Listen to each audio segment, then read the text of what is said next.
میدونم سرتون شلوغه، میدونم که شاید اصلا حواستون نباشه که مهر ماه شده مدارس توی ایران باز شدن، ولی ما توی یارا نمیتونیم حواسمون نباشه. با ما از ایران تماس میگیرن.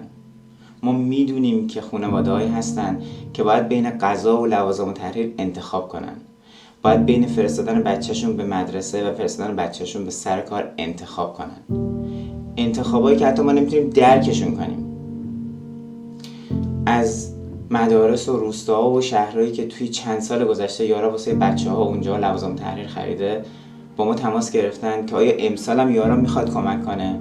ما جواب دادیم که بله، میخوایم امسال همین کار رو بکنیم، ولی به کمک شما نیاز داریم. لطفاً تا جایی که میتونیم از این کمپین حمایت کنین، لطفاً به کمپین کمک کنین، لطفاً کمپین رو به دوستاتون معرفی کنین. اگه کسی رو میشناسین که این توانایی رو داره که به جای 10 تا بسته لوازم تحریر میتونه 100 تا بسته لوازم تحریر تهیه کنه، لطفاً یارا رو بهش معرفی کنین، لطفاً کمپین رو بهش معرفی کنین. بیاین دست به دست هم بدیم تا امسال هم مثل چند سال گذشته دل هزاران دانش آموز رو توی ایران شاد کنیم.